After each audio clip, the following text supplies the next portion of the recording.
Hey, what up, everybody? Thank you for joining us on another episode of the Daily Smoke. I'm your boy, Brother Jam. Brother Los. I'm nervous, Ron. Brother Black Hand is on the cam. And thank you for joining us again for another episode of the Daily Smoke. I'm glad you were able to take time out of your day to sit with us for a few minutes and have a chat. We got a special guest coming up for y'all later on, and I think you're really going to enjoy this conversation. I know it is. Yes, sir. Yes, sir. I'm honestly, I have to say, I've never seen this brother this excited, Right? or this nervous about an interview. I mean, there's nothing wrong with that. I can definitely understand. There's a teacher for me who holds a similar spot in my life, and if she was going to be on the show, and in case she happens to be watching, Miss Laveria Johnson, yes, I'm talking about you. Amen. You know what I'm saying? Amen. So I do understand, my brother. No doubt. I'm not teasing you. Don't get me wrong. appreciate I'm that. not teasing you. I truly do understand. Because That's a bad joke, man. But when you're in front of the emperor, you like, you don't say like, hey, man. Like one You know wrong what I'm saying? word. Like, hey, man, the emperor here, y'all. Stood up For straight. me, it would be my senior year English lit teacher was bored. Even though, man. and I think what it was because all through my education going through it, I was always like, I already know English. Why I gotta take that? right. You know, not thinking, well, because we learn it right. Right. You know, and then when I got to my experience in English was I didn't get a good grade, but with her, the lady was like, if you fail, it's because you failed, not because I failed. And that made me like, okay, start doing some shit. I got a B. I'm like, shit, that's the best thing ever got. Like, shit, that's cool. Now, I had a teacher like that in 7th grade. Her name was Miss Dalcourt, and she was the teacher who made math make sense to me. Okay. She was the only teacher who was ever able to do that. I've always had horrible grades in math. Yeah. Like, I could do well enough to get by, but, on occasion, you might see a C in there somewhere. Yeah, But and for me, that was like, On no, occasion. Yeah. on occasion. But she made math make sense to me, and it was just something about the way she explained it. It made it. I was like, oh, okay, I get that. Yeah. And she was one of those ones. She held you accountable. Right. She was like, I told you this. Right. We went over this. Right. And so you already know this. You're just not applying what you know. Right. And it was that kind of attitude that holding me accountable for what she had actually taught me. Right. Okay, now were you not paying attention when I was talking? Right. I was like, oh well, damn. First time that happened, it didn't happen again because I was like, nah, you're not finna embarrass me. I know that's right. I know that's right. Yeah. You're not finna embarrass me. I like to be honest and say, yeah, no, I wasn't. I was sorry, teach. That's why I said on occasion you get a C. God damn, that was normal. That was normal. And on occasion I got a B. Man. Man, if I had really pushed myself in school, I could have done a lot different. Me But, too. Yeah. My mother didn't give me no option in that, man. Like, she was like, hey, you bring home B's or you gonna get this belt. Now you decide. You know what I mean? It was just that was hard your for me. choice. It was just that hard for me, man. I'm being so real, man. So, and then I finally learned to love it. But it does set a standard, though. It does. Set a standard. does. Because It you does. understand that, okay, this is the floor. Yeah. We don't go below the floor. Yeah. You know what I'm saying? So, right or wrong, the effect was what. I'm glad you said that because I asked her, as a matter of fact, man, we had this conversation about a month ago for the first time in my entire life. Okay. And I asked her, like, what made you emphasize education and the importance there so much? She said, Ron, I always wanted you to have something to fall back on that no one could take from you, even after I'm gone. So when I'm gone, you have enough to make it yourself. And there's nothing other than education that's going to be able to do that. Because Ron, we ain't got no money. Right. So I can't leave you no money, Right. So I But was your like, degrees is your degree. that made a lot of sense to me. And even if it wasn't so much getting a degree, it was a way of thinking. It was a way of being able to intelligently engage the world and problem solve and come up with new ideas. So I don't think you necessarily have to have a degree or diploma or what have you, as much as it is an attitude and a perspective towards living. And I am so grateful to her for that. I really am. When you I say, really am. I wish I had did better. when I went after high school and all that, I didn't go to college. I was doing work, and then I got to a point where I'm tired of coming home with my damn hands dirty. Yeah. I got to go get me some education. Mhm. So when I went and did that, and I'm sitting here acing shit, thinking, Right. and then I said to myself, you know why? Because I want this. Right. Back then, it didn't really matter to me. Right. But Right. because I want this, here I'm Right. getting A's in accounting. Man, I failed accounting 3 times. Right. Here Right. I'm the teacher telling me, man, you really know this shit. I'm like, okay. It was because I wanted to learn it because I needed to get a better job. Right. Right. I'm gonna do this shit. And see, that's the value of a good teacher. Absolutely. They make it important or relevant to you. Absolutely. You know what I mean? They like the teacher I said who made math make sense to me. She presented it in ways that, like, one of the things she used to do, we used to play math baseball in her class, Okay. where you would get a math problem and you had to solve it to get a hit. Yeah. Yeah. And we made it. That's awesome. We would split it into class and do a competition, that kind of stuff. And my competitive nature comes out, you know, Right. in situations like that. Oh no, I'm finna. We gonna be the one that. And you could pick a harder question Give me to a get a home run. home run. Right, You right, know what I'm saying? right. So it was that kind of stuff. And you know, this was like maybe 7th or 8th grade. You learning algebra, that kind of stuff. So it's not the most complicated stuff, but for that age, you Yeah. were like, oh, you know, it was daunting. But Yeah, at man. the same time, it was the way she did it. It was engaging. Absolutely. It made it relevant for us. I had a math teacher that I picked up on his thing, and he saw me when I learned what he did. All his answers were on the pictures of his walls. Oh, that's cool. And I would take tests, and I'm looking around thinking of shit. I'm looking at something like, what is that number?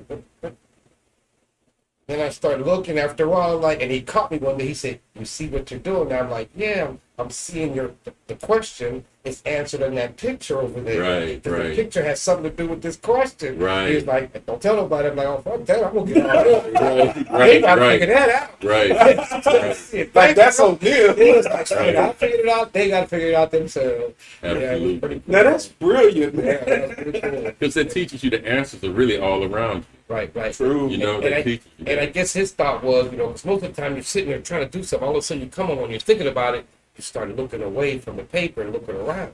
And that's what I would do. I'm like, man, what? And then I start noticing numbers on things. I'm like, why would OCD like a mug? I guess I had it back then. The numbers not supposed to be in the picture. What's going on here? And then I'm like, wait, that picture is of this question. That's the answer. Yes, Got sir. it. Yes, sir. You know? Yes, sir. So at the same time, I'm reading his words, but I'm also visually seeing what he's talking about in that picture he had. But you learned it. and you learn that it was something else.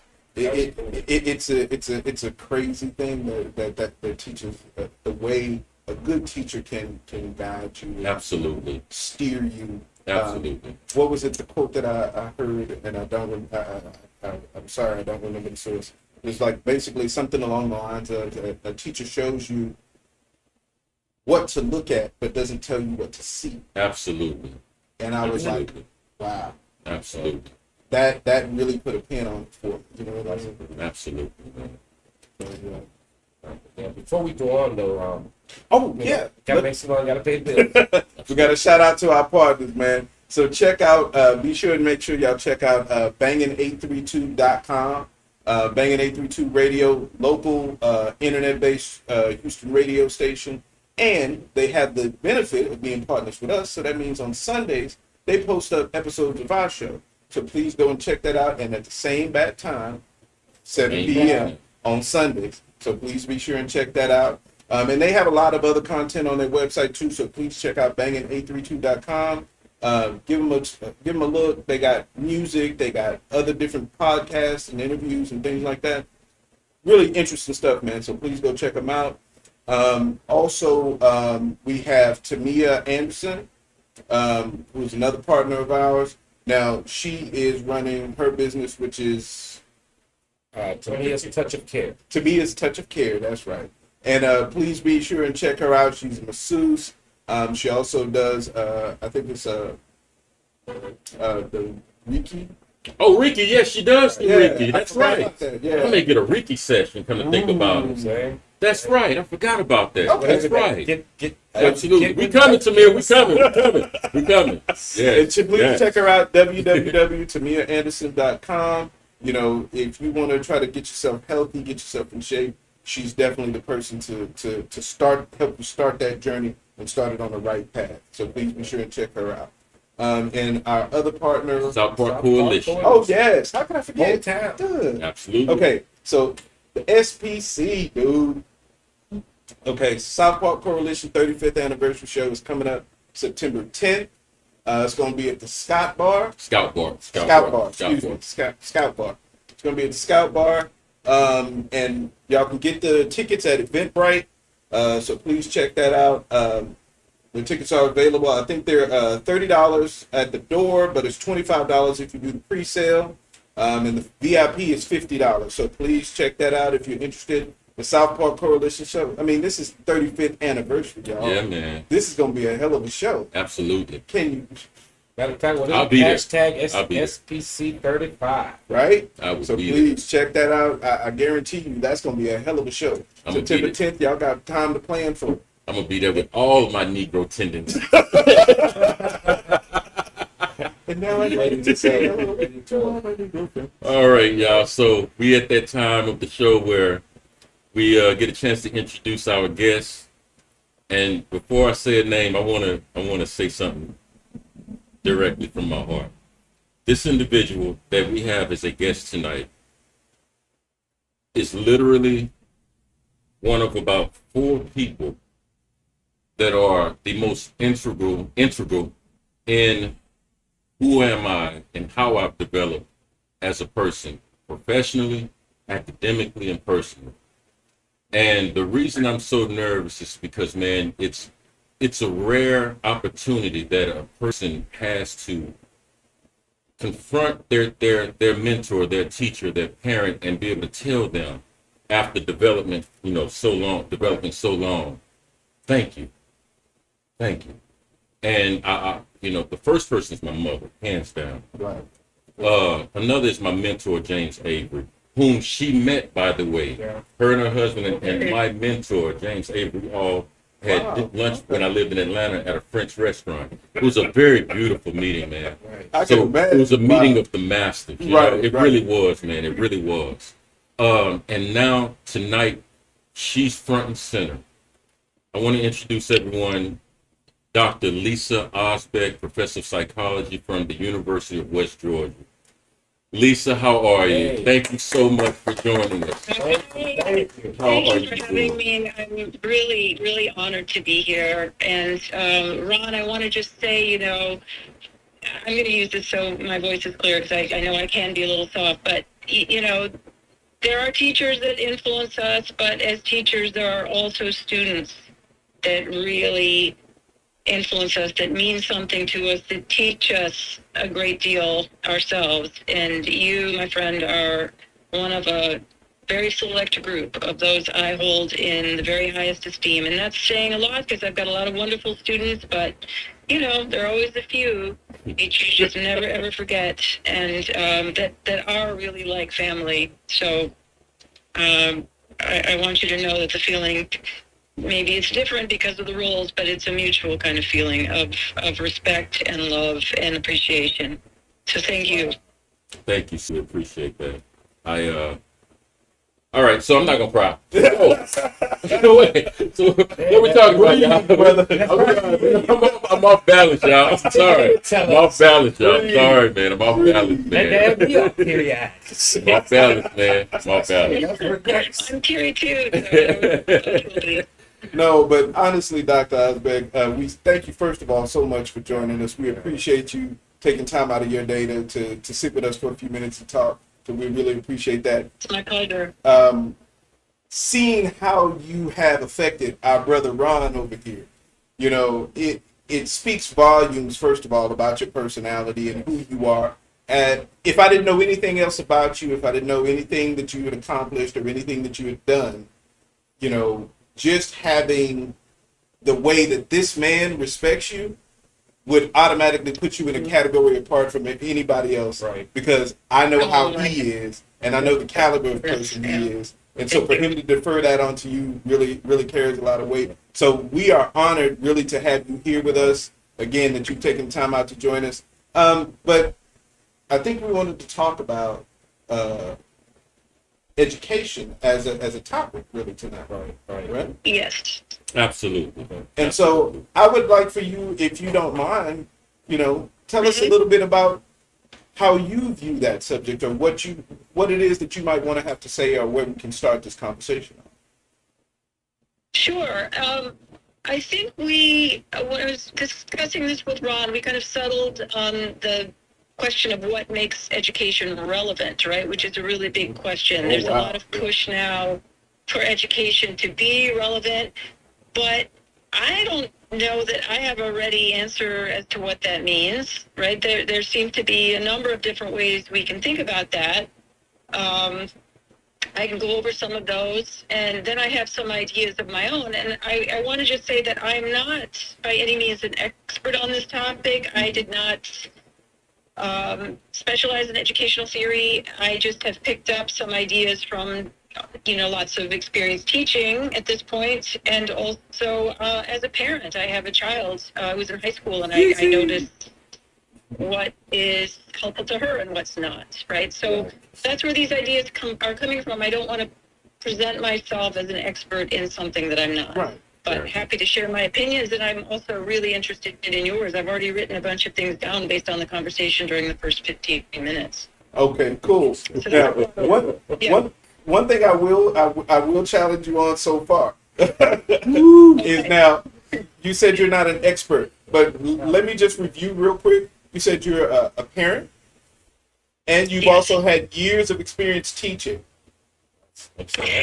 Yes. What I mean, though, is that I have not specifically, studied education per se, to get a degree in education, which many people who teach have. Right. It's weird with graduate school, and Ron can attest to this too from his graduate degree. You are just made to study all of this content, and typically you don't get any real instruction in how to teach. It's just assumed because you know all of this content, you should be able to share it with others. But, that doesn't mean we know how to make it clear. We don't know how to make it interesting necessarily. We don't know how to make it stick. We just know it. So that's what I mean by not being an expert in the how, right? That's just something that I've developed an opinion on through experience rather than through some formal training.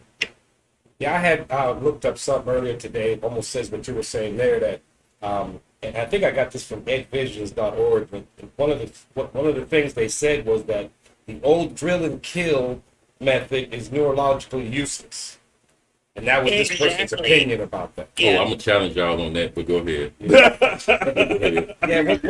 Then that's something like what you were just saying. Is like, you're just made to do this. This is what we know. Learn it. You were able to find a way to make that information relevant, not necessarily in using that method, right? Right. Yeah, and I think that's the way all of us learn, really, most profoundly, is by doing something. And then, you reflect on, what went right about that, and what was the problem I encountered. And, it has to be based, though, in activity, I think, in some important way, in doing something, or else it doesn't really stick to us in a deeper way, right? In a way that we can draw from for other situations. So I think you're right that just this barrage of facts in any subject is not going to be that helpful. Again, if I have to get students engaged in doing things themselves, whether it's writing papers, right, where they really have to think about things, solving problems, working on case studies, being out in the world, something to get them actually doing, I think is really immensely important. And it's a challenge for me because, as Ron can tell you, my subject matter is all really far removed from anything practical. It's all just theories, right? It's a history and philosophy and comparison between different approaches to psychology. All of that, it's very interesting to me, but trying to make that, let's use that word, relevant to people's lives is a perpetual challenge. We have something here that I found that says 10 ways to make education relevant. And I'm going to go Great. over I'm just going to read them out, and then maybe you could give us your opinion on Okay. each one. But some of them you already talked about. But it's make real. The number one was make real world connections. Number two was use hands-on learning when you can. Number three was plan field trips wisely. Next one was get guest speakers to come to your class. Institute project-based learning. Use simulations, and when I looked at that one, it did say that if you start making things look simulate to real life, you'll learn it better. And then it was get Right. real world give real world rewards and encourage students to look for their own connections. Yes. Yeah. Those are great. And those are a little different from some of them that I've encountered before, too. So that's a really good source that you found there, I think.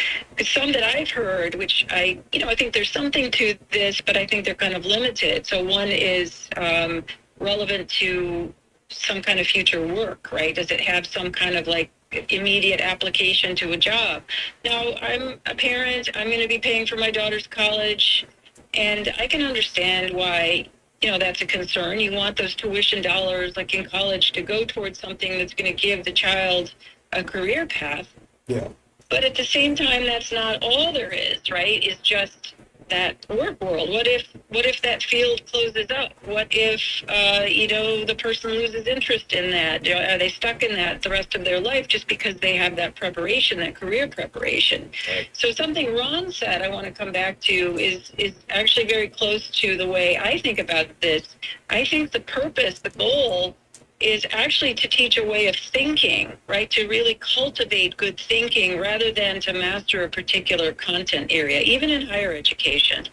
So I was appreciative of his bringing that out because I think, that's really more of a focus on process than on outcome, I think. That is the outcome, but it's something that keeps developing throughout life as he himself exemplifies in these podcasts, right? He's creative, flexible ways, imaginative ways that he's using probably and is going to use all through his life. Yeah. Right. So, Making us so think that's that way one of too. my principles. Right. I can attest to the fact that the brother challenges me on just about everything, and I appreciate that. Now, some of that is just Ron, but it is also the very disciplined education I think he's obtained. You're gonna leave me out of this. No. You're gonna leave me out of this. We're gonna bring you into this. Keep on Come on. talking. I'm learning and No, listening. Come on, keep going. like I said, in going through this topic, I'm learning a lot of things. But what I started touching on, now this is making sense because when I went back to school in the 80s, when am I ever going to use algebra? Unless I want to be a scientist, I don't plan on being a scientist. So why are you teaching me this? Teach me something I like to do. I'm never going to use this ever because I know I'm not going to be. Who uses that? Scientists and shit like that? Well, I'm not going to be one of those. So I know I'm not. So teach me something that I want to do. So going through this and learning about this, it was pretty interesting. And then I come across it's the Midwest School Transformation Project. It's a 3-year project that these states up north, Minnesota, North Dakota, and South Dakota, they're putting 15 schools to go into this type of learning. That's going to be an interesting outcome. Yes, it's a 3-year Very program. interesting. Again, if you wanted to look at it, was what was that? The Midwest School Transformation Project is what it's called. I will look into that. Yeah, It's in thanks. Minnesota, South Dakota, and North Dakota, and there's 15 schools across those states that they're going to implement this into and see how that works. And what type of instruction is it It's again? into relevant type Relevant. teaching. In other words, they're going to be able to know their students. I think from at an early age, they're still going to teach the basic math, this stuff. Okay. But then once you get into the middle grade schools, they talked about, then we're going to get into more trying to figure out what you want to do in life. Right. And then if you get into high school, we're going to show you how to apply that to the real world when you get out there.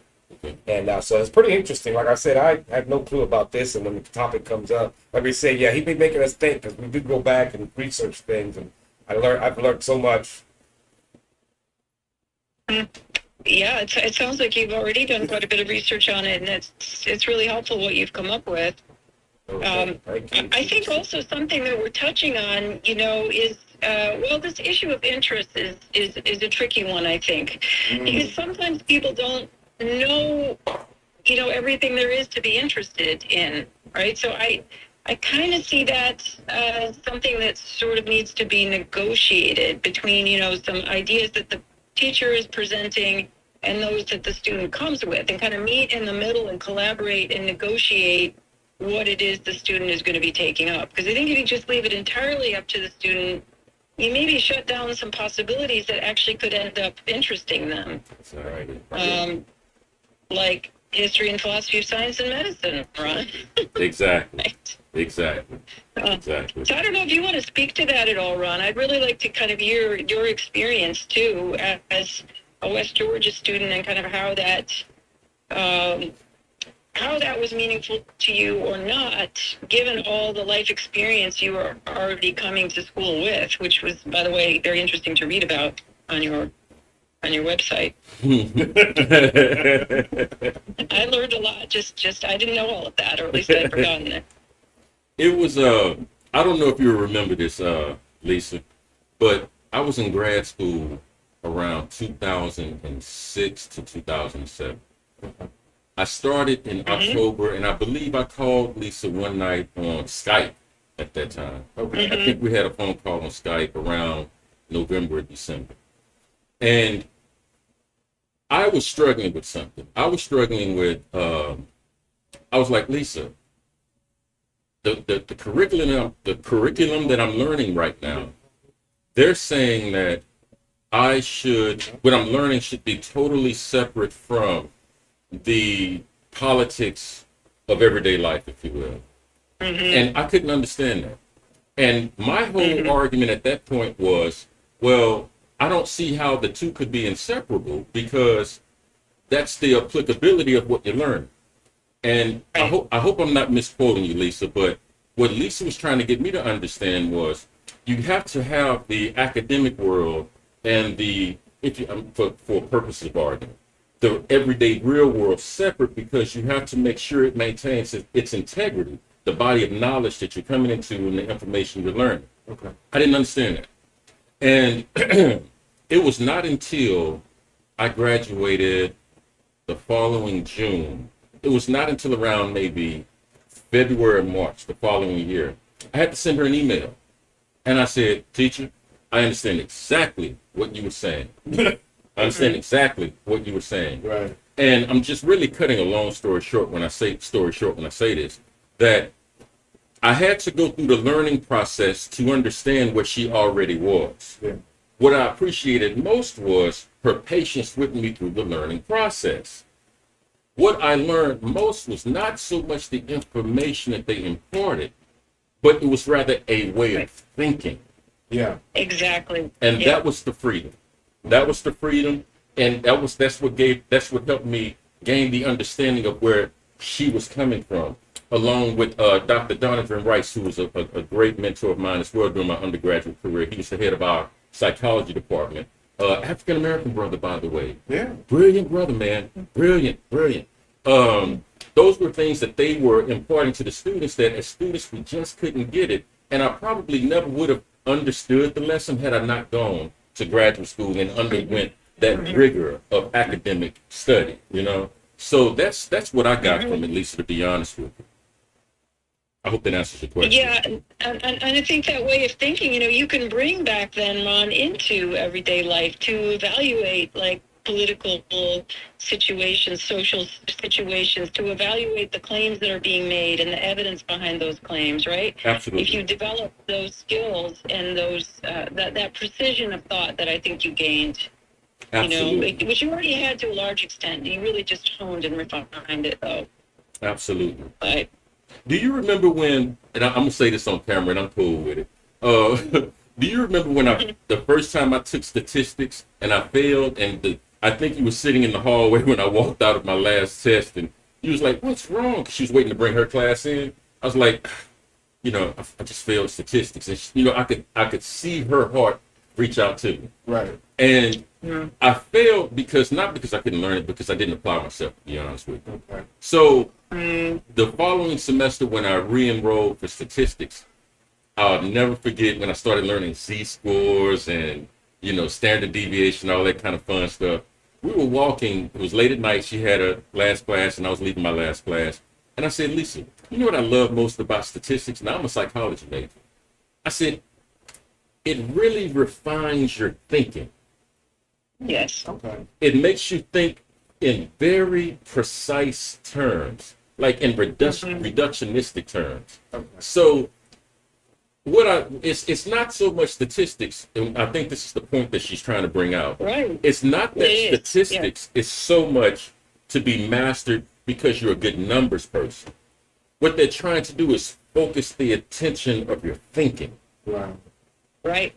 And so Discipline it. whether you apply Yeah. it to statistics, whether you apply it to history, whether you apply it to racism, whether you apply it to politics, whether you apply it to religion, you'll be very, very precise in what you're talking about. That's why whenever we have conversations, I'll do this. Hey guys, I know we're talking about X, Y, and Z, but let's come back to the subject. Right. Right. That's where that comes from, if that makes sense. Right.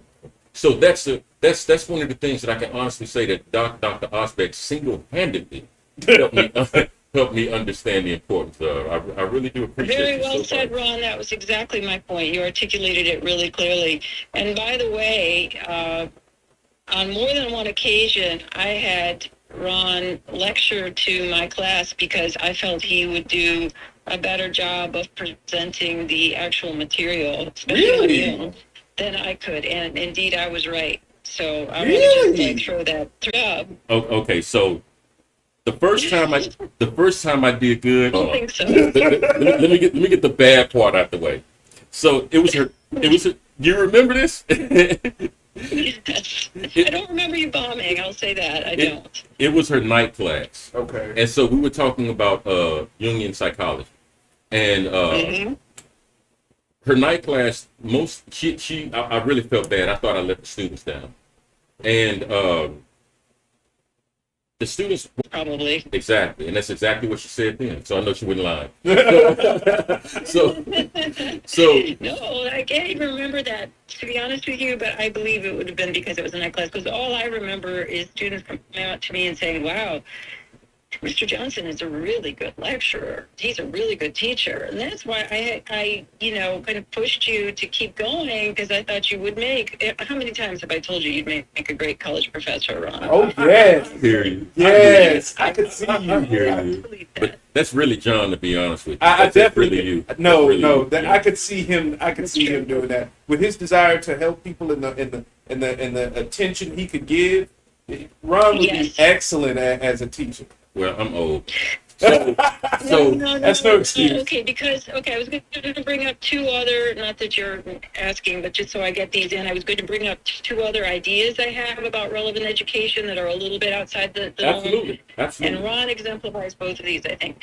This is the transition. So one is, I think that relevant education is that which engages the whole person.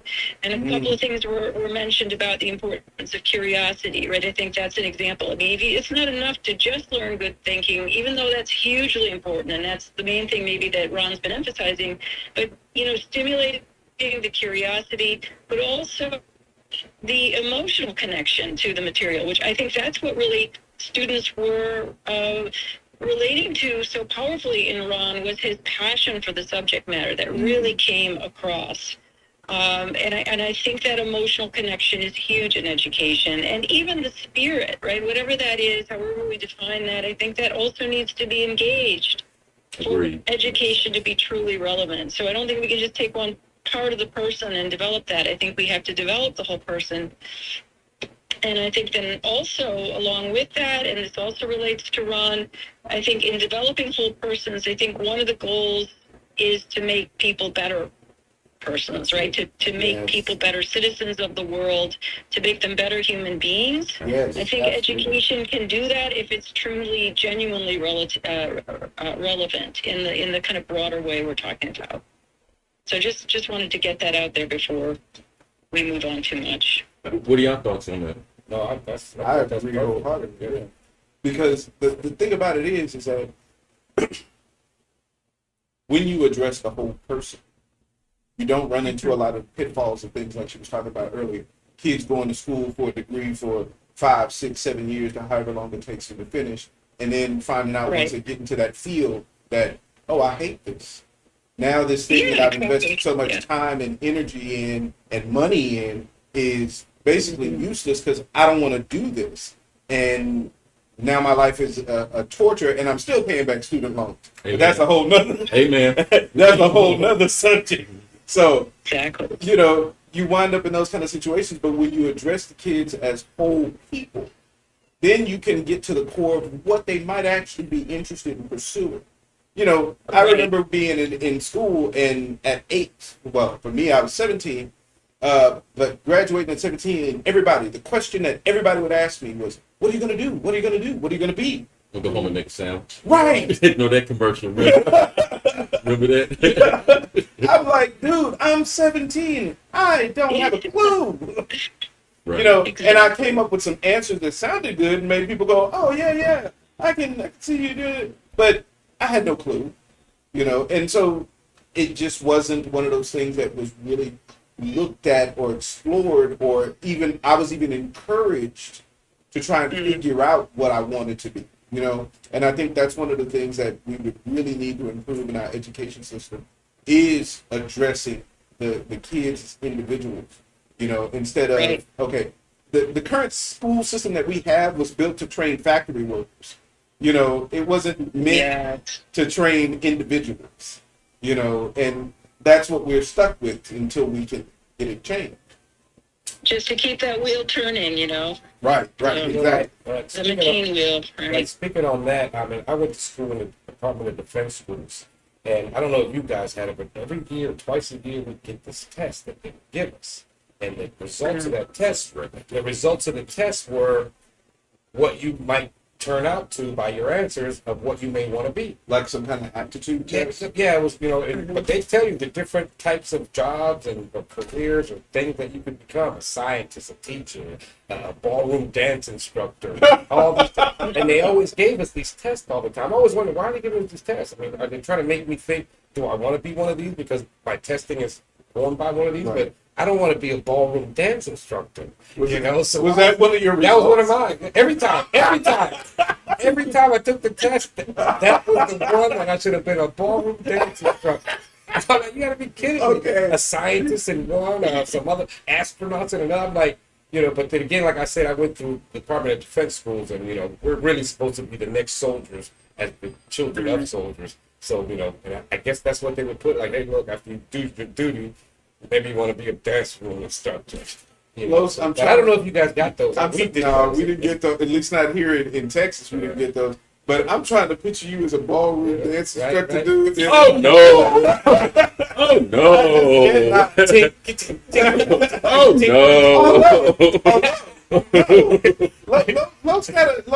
Lowe's got a style to him. He might be Hey, Puerto Rican, but I can wear that big brim and a cape. Yeah. Hey, doing a tango. Hey man, I want to piggyback on something that you had said, John. Okay. The importance of, along with Dr. Osbeck, the importance of relevance. I came across a statistic in researching the subject that I didn't know. Okay. Now I have an opposing argument to the point that I'm going to make, but I think this is very important to be aware of. They asked the question, what is the single most barrier or challenge in education? And the answer was poverty. Okay. The answer was poverty. And so then they asked, well, what is the problem that poverty presents? And you would normally think these kind of answers. Initially, this would be your knee-jerk reaction. Right. You know, they don't have the same access to the same type of books. They don't have the same level of quality education. You know, those kind of things. Mm-hmm. That was not the issue. They stated that 22% of kindergartners only understand 1/8 of the language and the vocabulary used in kindergarten than what their wealthier peers utilize and are exposed to on an everyday basis. I can speak to that firsthand. Yeah. What are your thoughts on that? So I have 4 kids total, and my 2 sons are 2 years apart. And when they were in kindergarten, well, my youngest son was in kindergarten, so my older son would have been, I believe, 2nd grade. But we changed schools. We transferred from living out in the suburbs to inner city. We moved to 5th Ward. at the time, Okay. And so the school that we went to on a parent-teacher night, when I had to go up there, meet the teachers and all that, it was first one of the year. And they had only been in school for a couple of months at that point, but they were new to the school, so I, wanted to go meet the teachers. And when we got there, as I'm walking down the hall, because at the time, of course, I had dreadlocks, both my boys had dreadlocks, so it's pretty obvious if I wasn't walking with them, And as I'm walking down the hall, I'm starting to notice teachers whispering and pointing at me as I'm walking down the hall. That kind of stuff. And I'm like, what the hell is going on? And so we get to my son's classroom, my youngest son's classroom first. And as we walk in, the teacher comes up to me and gives me this huge greeting. Like, she hugs me. Oh, you must be Isaiah's dad. I'm so glad to meet you. And there was literally a group of like 5 teachers standing around her, all in the same, I guess, teaching probably around the same age. And they literally were like, are you and your wives geniuses? Yes. And I was like, no, we're not technically genius. She's like, does Andrew and Isaiah know everything? It's like, we don't have to, like, any question we ask them, they know. Most of these kids don't come in here and they don't know how to spell their name. They don't know their colors. They don't know anything. It's like, but your boys know everything. They even know stuff that I'm surprised at. And I'm like, well, because I talk to them. I spend time and teach them things and explain things to them. I was like, but that doesn't make us geniuses. That's just what you're supposed to do with kids. Plus, they were in a better school system. What are your thoughts on that, Lisa?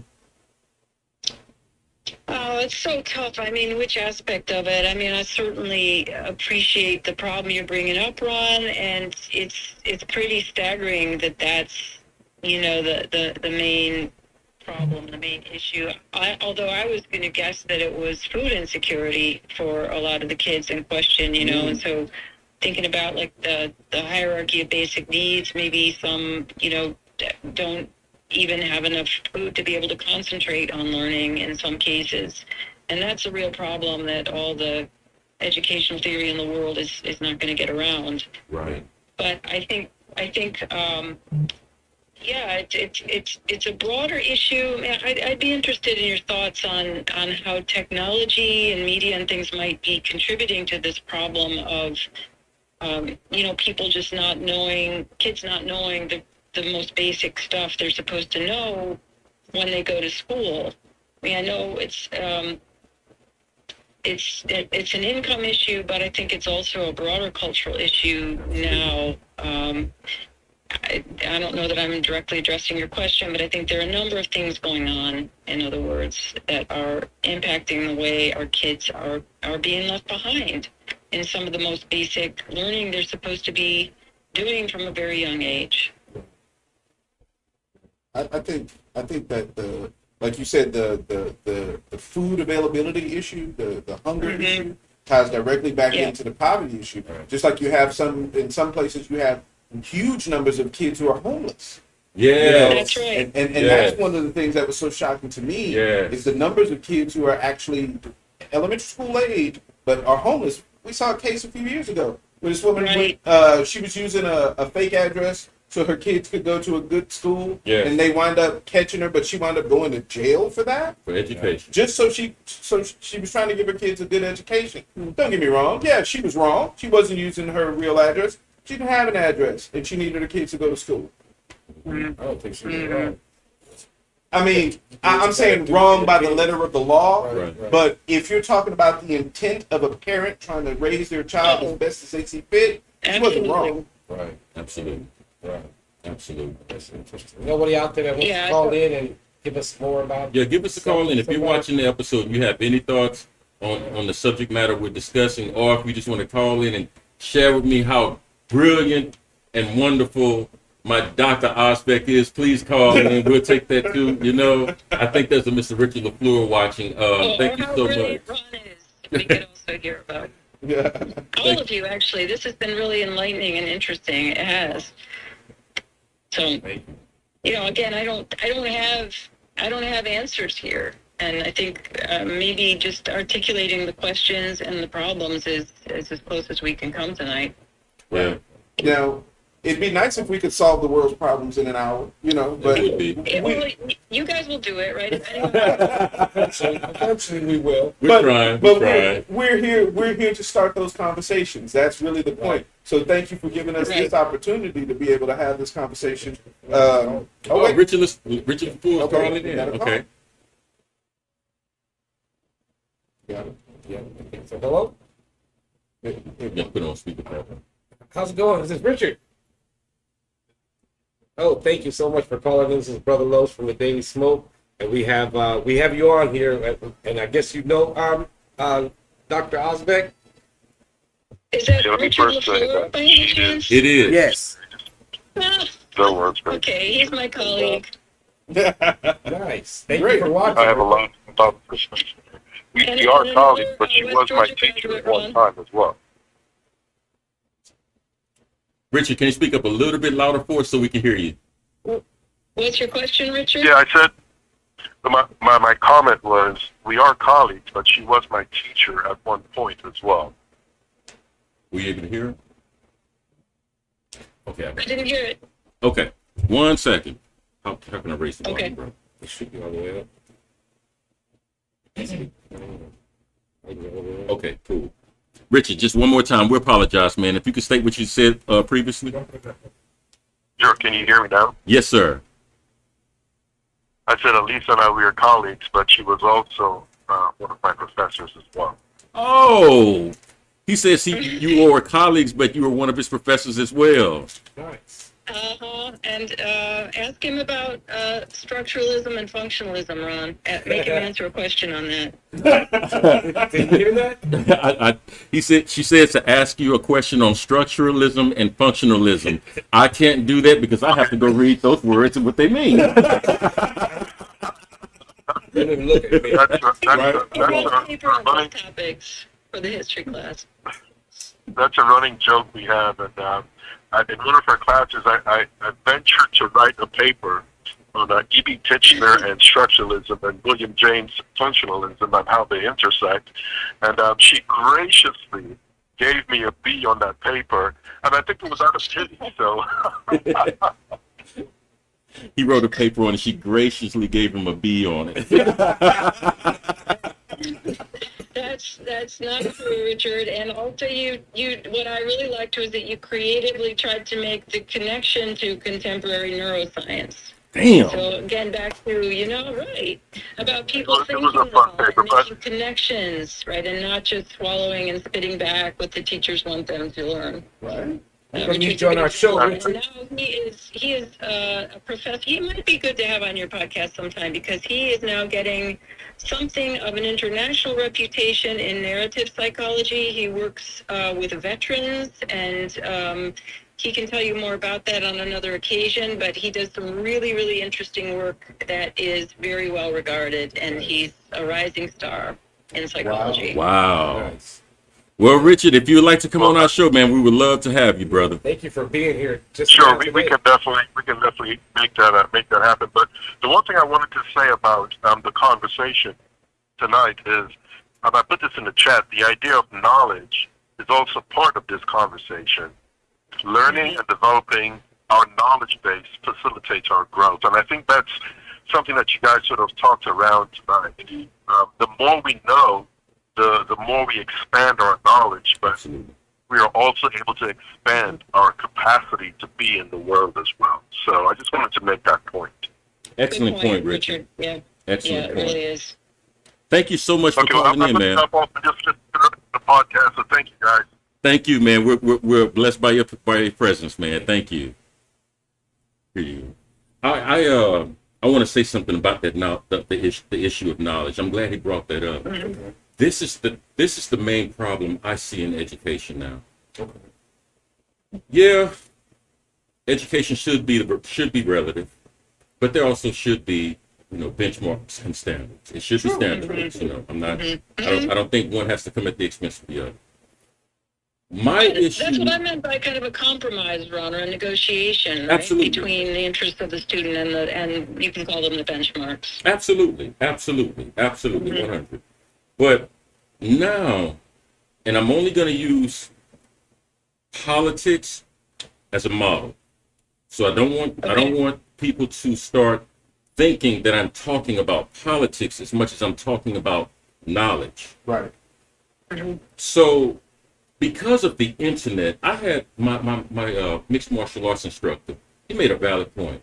He said, Ron, since the advent of the internet, when have so many stupid people had a voice in society? True. I know that can seem kind of condescending, but do you understand what he's saying? Right.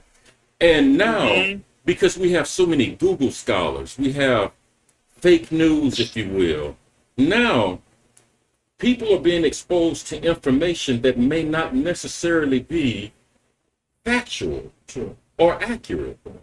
And once It's just about being loud and powerful. absolutely, absolutely. So now you have a mob rule in the spheres of education and knowledge, versus there was a time you had to sit down and apply yourself for a specific amount of time throughout each day to make sure you had a mastery or a command of whatever it was you were studying. Now there's so much information out there on the internet, some of it false, some of it true, where now information that is not necessarily scientifically, religiously, whatever you want to call it, substantiated, they now have just as much of an equal voice as the scholars that have committed their lives to learning it or promoting it. And I think that's a real danger.